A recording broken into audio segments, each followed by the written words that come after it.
Richard Blackburn. Je suis cofondateur, directeur général et artistique du Théâtre de la Dame de Cœur.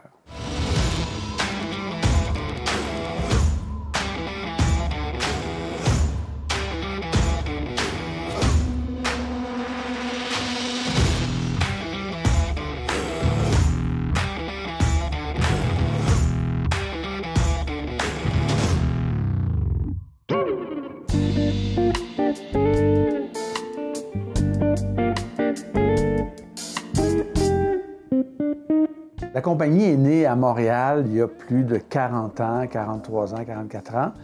Et nous sortions des écoles de théâtre. Et puis bon, on avait ce goût-là de venir travailler en région, comme ça. Il faut dire aussi que le Québec, il y a plus de 40 ans, ne connaissait pas l'effervescence culturelle qu'on connaît présentement.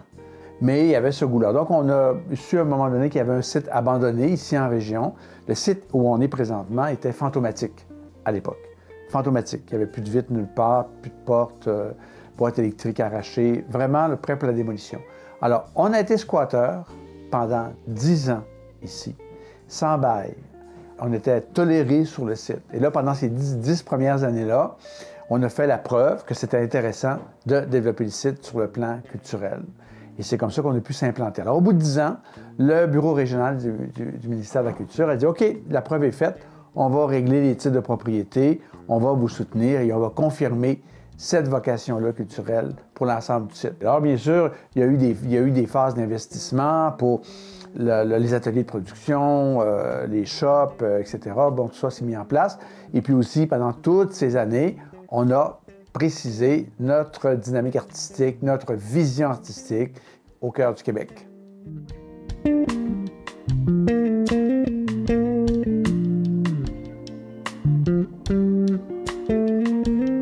En fait, on est un théâtre de recherche et création qui utilise une dramaturgie allégorique et métaphorique.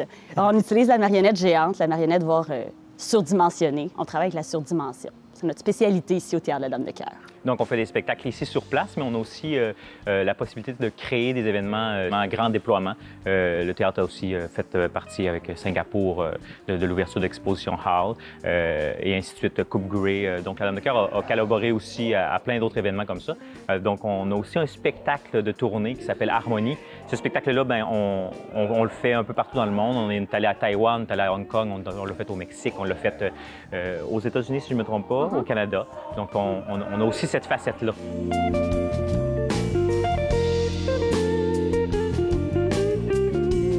Moi, je portais en moi ce goût-là de venir en région. Donc, moi, je suis quelqu'un qui est natif de la région du Saguenay. Alors, bon, évidemment, les études en théâtre, il fallait qu'à l'époque, ça se fasse à Montréal. Bon. Mais bon, je voulais absolument entraîner le groupe ici parce qu'il y avait une opportunité. Alors, je suis d'une nature assez opportuniste pour voir que c'était intéressant de vraiment s'installer ici, rejoindre un nouveau public, trouver une nouvelle façon de pratiquer notre métier, s'éclater sur le plan scénographique, trouver cette façon-là de travailler de manière vraiment, vraiment éclatée. Ce qui fait que maintenant, la salle de spectacle, les bancs sont pivotants, le spectacle est autour de vous, au-dessus de vous, à travers vous. Donc, c'est vraiment ce que ça donne, cette démarche artistique. Le fait aussi d'être en campagne, comme on est, évidemment, ça nous a interpellés au niveau de l'allégorie, la métaphore. Donc, à un moment donné, dans notre histoire, on a dit, bon, on laisse tomber le théâtre psychologique, on laisse tomber le théâtre de répertoire. Influencé par l'environnement, on s'est dit, bon, on travaille dehors. Et là, la marionnette géante, dans cette volonté-là d'être dans l'allégorie, s'est imposée à nous. Mais à l'époque, personne ne pouvait nous dire comment travailler, comment fabriquer, comment faire avec la marionnette géante. Il a fallu nous-mêmes l'inventer. On était vraiment isolés. Il y avait un petit côté très, très monial à notre affaire d'être coupé du restant du monde parce qu'on avait évidemment quitté Montréal, les appartements. On était vraiment ici installés à temps plein. Alors, et besogner, travailler, bien évidemment, l'expertise s'est faite avec les décennies. Et voilà.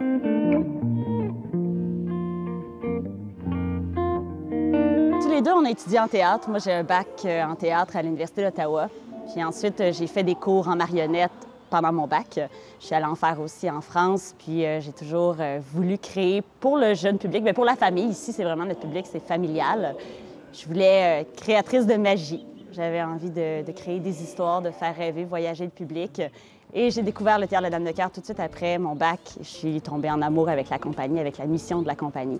C'est pour ça que je suis encore là après 11 ans. Moi, pour ma part, j'ai fait mes études à l'École de théâtre de Saint-Hyacinthe, juste ici, à côté. Par la suite, pendant ce cours-là, j'ai fait une petite expérience avec des marionnettes. Puis là, un de mes professeurs m'a dit « il faut vraiment que tu ailles le voir, qu'est-ce qui se passe avec ça ». Fait que finalement, la vie a fait que ça a pris du temps. J'ai sorti de l'école, puis mon colocataire de l'époque me disait, il travaillait ici, c'est lui qui fait la spatialisation du son.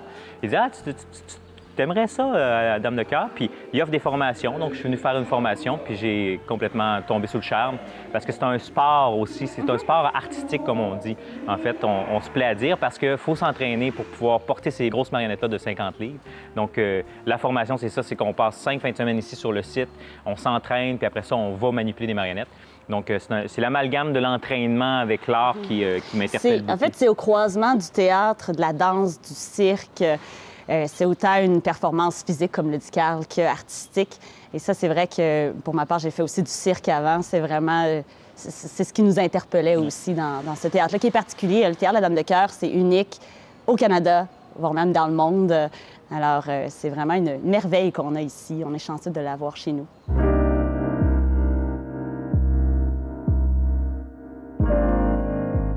Notre premier spectacle de marionnettes géantes qu'on a créé, c'était sur l'eau, au croisé des deux rivières qui sont ici. Maintenant, il y a une passerelle, parce que le village de Hopton a installé un magnifique parc et a installé une passerelle pour avoir accès. Mais avant, il n'y avait pas de passerelle. Donc, ce croisé, ce Y-là de rivière, faisait un plan naturel d'eau et on a créé nos premières marionnettes géantes sur l'eau. Évidemment, c'était très compliqué, ce sont des rivières. Donc, c'est pas simple de faire un show sur Terre avec des marionnettes géantes, mais sur l'eau, c'est encore pire. Alors, mais c'était ça qui a été notre dire, OK, nous, on travaille dehors, et ça a vraiment confirmé cette volonté-là de jouer avec la métaphore. Donc, et après ça, bien, comment on pouvait continuer? Il y a eu cette façon-là de travailler ici derrière le bâtiment. On a mis en place cette façon-là de mettre la scénographie autour du public. Et on s'est développé comme ça de manière extravagante. Avant, il n'y avait pas de toit. Maintenant, il y a un toit, ce qui fait que ces années-là où il n'y avait pas de toit, bien, c'était très difficile avec Dame Nature de fonctionner. Maintenant, depuis qu'on a la toiture en 95, évidemment, les représentations sont garanties tout le temps. Alors, il n'y a pas de problème pour livrer le spectacle une quarantaine de fois par été.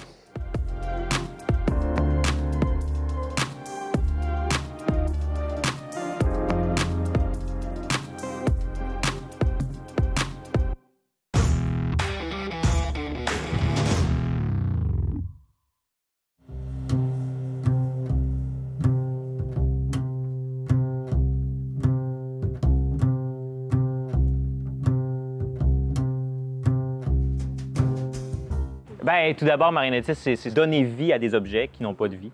Donc, à la base, c'est vraiment ça. Marionnettiste en tant que tel, ce serait de prêter sa voix aussi à la marionnette. Et si on est plus manipulateur, on manipule les objets, et, parce que tout le texte est dit sur une bande sonore qui est préenregistrée.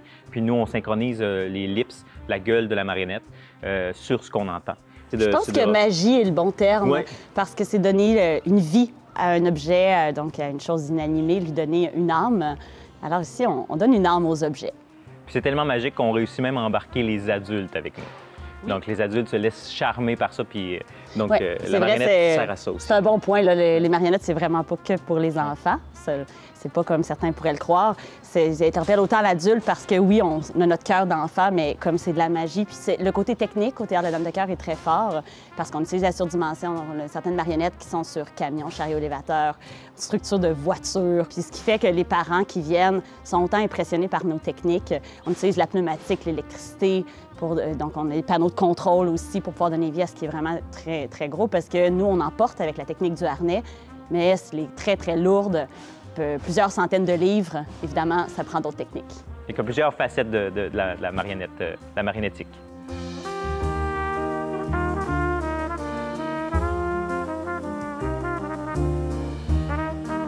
Bien, les défis pour la culture, on a les mêmes défis en général que pour toute la culture au Québec, au niveau de trouver un équilibre entre quelle est notre proposition artistique, comment est-ce que le public va accueillir notre audace artistique. Alors, c'est une espèce de funambulisme entre ce que le public est prêt à accueillir comme proposition, puis nous autres, qu'est-ce qu'on veut faire comme création, parce qu'on est dans la création, on ne fait pas le théâtre de répertoire, on ne fait pas les textes des autres, on fait nos créations, nos histoires, avec un processus qu'on a développé avec les années. Donc ça reste quand même toujours le défi artistique tout le temps. Après ça, bien évidemment, c'est de rejoindre le public.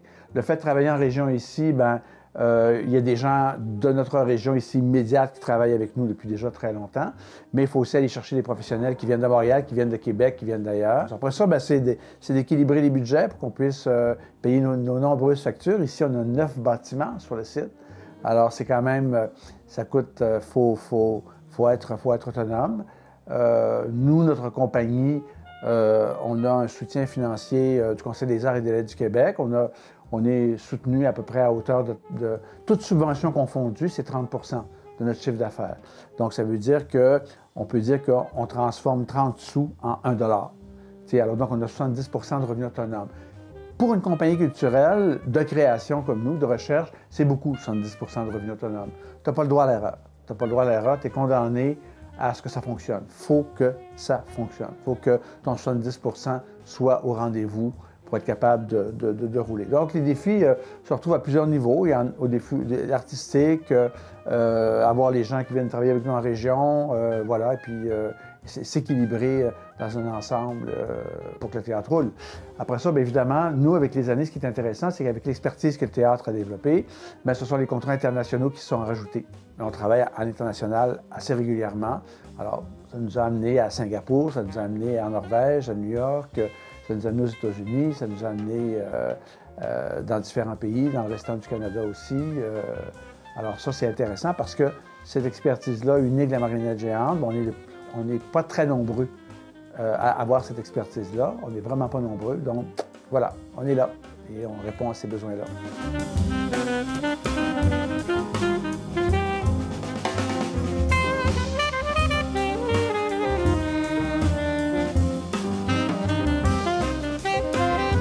En fait, notre travail, c'est de trouver la solution parce qu'on ne sait pas, même si le metteur en scène ne sait pas comment ça va se dérouler. Donc, on s'amuse à dire que on faut trouver le mode d'emploi de ce spectacle-là parce qu'on ne sait pas du tout où est-ce qu'on s'en va.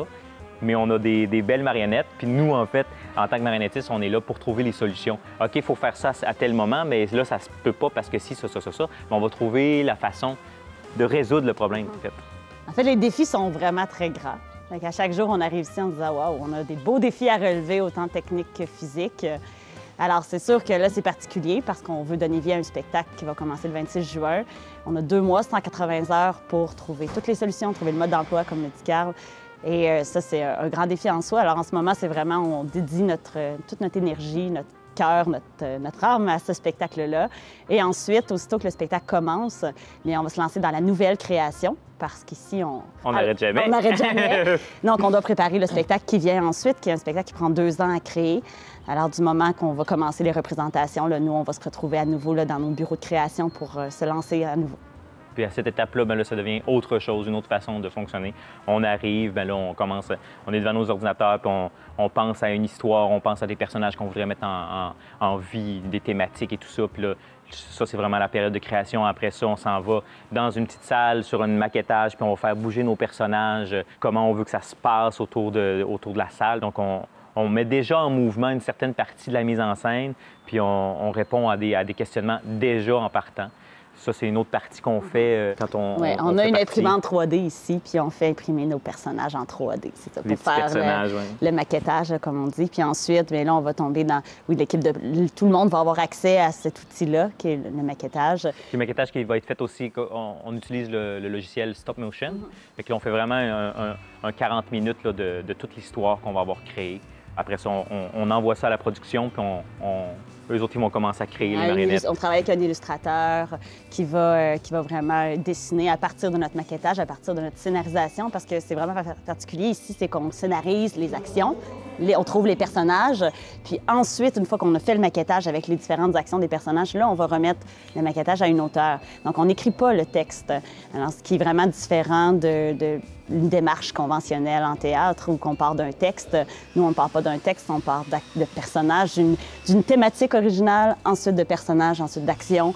Puis là, on va de donner le mandat à un auteur de mettre les paroles sur nos actions, de donner une parole à nos personnages. Et ensuite, on va arriver avec une lecture publique pour vraiment valider, pour voir comment la réaction du public, comment c'est reçu ce texte-là. Et on va retravailler plusieurs versions du texte. On va probablement toujours se retrouver avec 7, 8 versions du texte avant d'entrer en studio.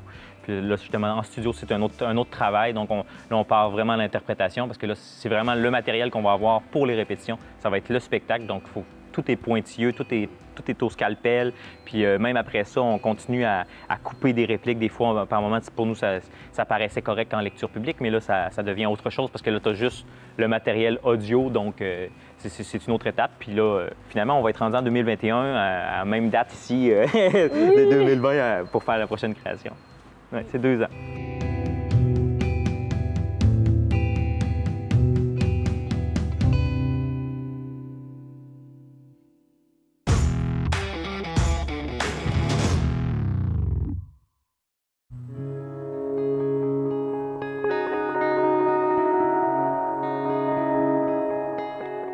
Le travail de création, c'est au cœur de notre pulsation. Donc, vraiment, c'est toujours la prochaine création qui nous challenge, vers quoi on va aller, comment on va se débrouiller. Ensuite, bien évidemment, on a des invitations à gauche et à droite pour d'autres projets extérieurs. Donc, ça, c'est des défis qui sont neufs parce que ce qu'on nous demande, c'est pas de faire un copier-coller de ce qu'on fait ici à Hopton. On nous demande de mettre notre expertise au service d'un autre projet, dans un autre environnement, dans une autre dynamique. Des fois, la clientèle est quand même un peu différente. Pour ça, bien, nous ici, le site a plus de 40 ans, donc on a un projet de mise aux normes, de mise à niveau très important pour le site. On a besoin du soutien des gouvernements pour être capable de... Parce que c'est un site public ici, là, hein, c'est un site public. Donc, il faut réparer, il faut arranger les équipements, rendre les toilettes du public aux normes, elles ne sont pas aux normes présentement. Donc, il y a des rénovations à faire, il y a des équipements à modifier, à changer. Ce qui est un peu normal pour toute compagnie de théâtre. Les gens qui ont des théâtres, c'est tout le temps à renouveler, c'est tout le temps à re-enligner. Ça, c'est quand même un gros défi. Après ça, bien évidemment, il y a le futur. Il faut penser aussi à la relève, il faut penser à pour la suite des choses, comment les gens vont continuer à faire vivre le théâtre. Nous, maintenant, on a 43 ans dans le corps. Évidemment, bien, le milieu ici, la région, la MRC d'Acton compte sur nous pour un autre 40 ans. Alors, évidemment, vous pouvez deviner que c'est pas évident que je vais faire les 40 prochaines, mais évidemment, là, il va y avoir des gens qui vont s'inscrire dans le processus de relève, qui vont devoir faire soigner toute cette dynamique-là.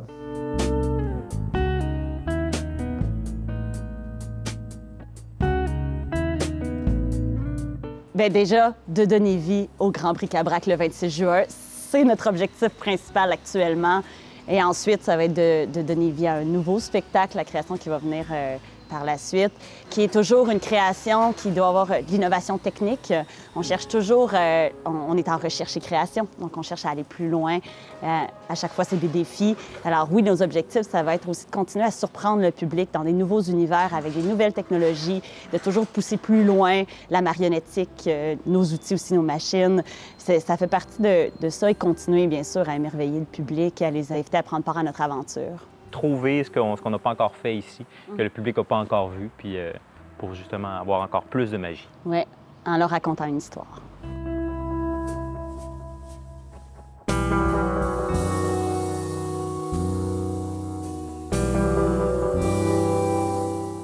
Et je dirais, on est très sur la synergie d'équipe.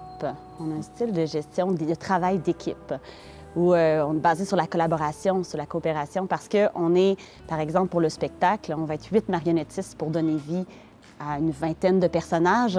C'est-à-dire qu'il faut travailler ensemble et on est toujours ensemble au service du projet, au service du spectacle, de l'œuvre, exactement. Donc, il faut vraiment travailler ensemble, être capable de s'écouter, d'écouter les idées de part et d'autre, parce que c'est ensemble, c'est à partir du génie de tous et chacun qu'on va réussir à y arriver. Ça fait partie vraiment de nos valeurs principales. Oui, puis on s'inscrit justement dans la relève, dans cette optique-là aussi. Élise et moi, c'est ce qu'on désire faire, c'est la co-direction artistique. Donc, on est vraiment en team, en équipe, pour porter justement la Dame de cœur plus loin, qu'elle survive à ses fondateurs. Puis la synergie d'équipe, mais aussi on est très proactif. On essaie ayant travaillé ici sur les spectacles depuis 5 productions, il faut être toujours dans la solution. Donc, de voir les problèmes arriver avant même qu'ils arrivent, donc ça, c'est pas mal où on se situe comme entrepreneur aussi. On est proactif là-dedans. Donc, on essaie toujours de voir les choses arriver avant qu'elles arrivent.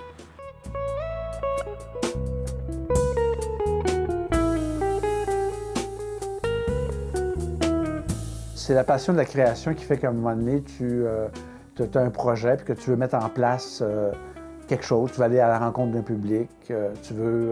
Après ça, tu réalises assez vite, comme tout le monde, qu'il faut diversifier son offre. Il faut travailler à plusieurs niveaux.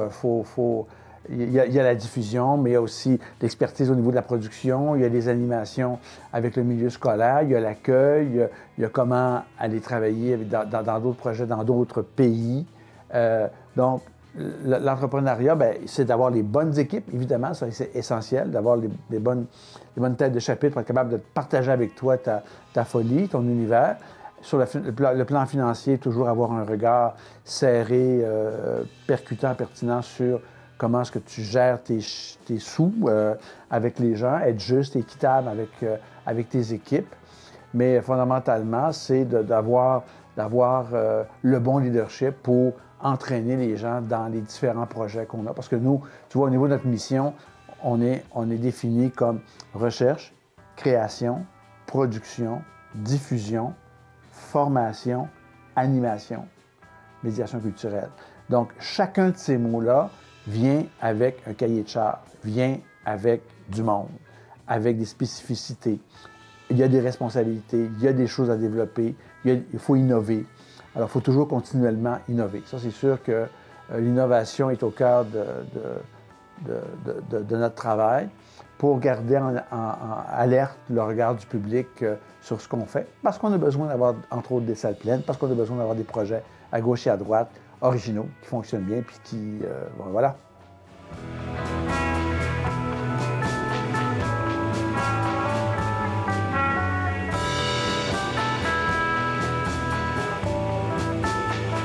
Ce qui nous passionne vraiment, c'est de faire vivre des choses d'exception au public.